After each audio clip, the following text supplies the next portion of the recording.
Welcome to Through the Glass Recovery podcast, where we believe that connection is the opposite of addiction, vulnerability is the antidote to shame, and that recovery isn't just rewarding, it's also a lot of fun.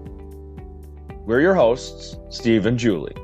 Listen as we get together with friends to shed light on the hard things, talk about the other side of addiction, and how we create a life so full there's no space left for alcohol.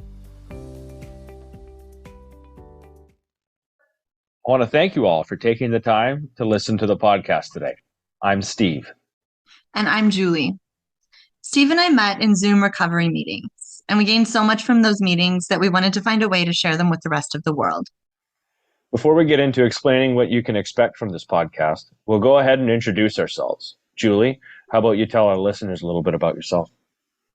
Sure. So I'm 40 years old. I'm married for 15 years, and I have 2 teenagers. I drank really heavily for about 10 years.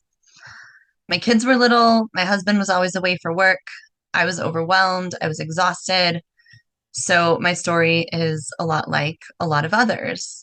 What started as a glass of wine each night turned into a bottle of wine each night, and that turned into a whiskey habit in a hurry. So it was completely out of control. I had bottles hidden in closets and in cupboards, and I would sneak drinks whenever I thought I could get away with it.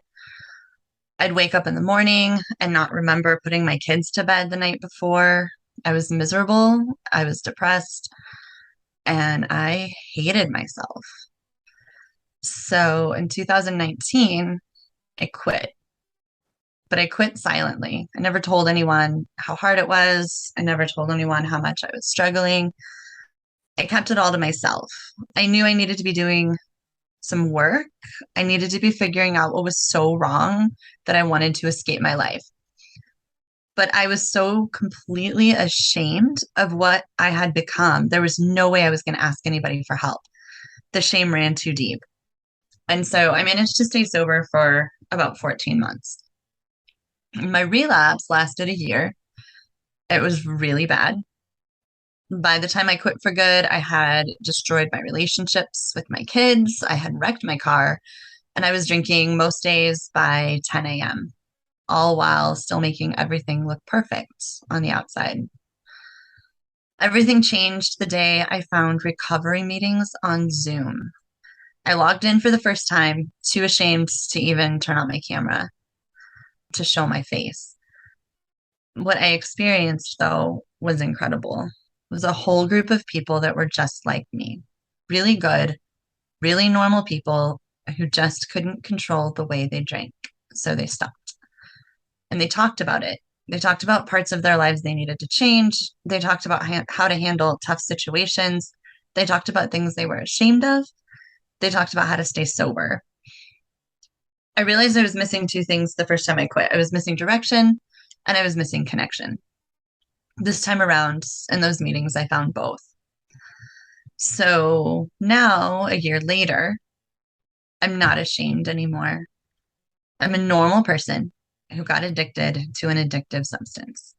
If telling my story, if talking about everything that we're going to talk about here will help even one person, that's why I'm here. Steve, do you want to tell us a little bit of your story?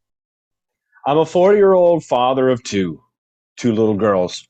My favorite place to drink was in the truck. Why? Because it was the only place that I had where no one could tell me not to drink. No one would tell me I drank too much. No one ever had the opportunity to tell me that what I was doing was wrong. And I knew it. I never admitted it to myself. It was one of those fleeting thoughts if it was anything else. So I drank in my truck a lot. I made up excuses to go for drives, to pick something up quick on a semi-regular basis, especially when I was running low. I take the long way home from work, say I had to work late, went out of my way to go to different liquor stores. It was hard to do anything and not want to drink. And then I'd look forward to the next opportunity. And then over time between drinks had to get shorter and shorter and shorter, and every time was an opportunity for the most part. Started to just consume my life.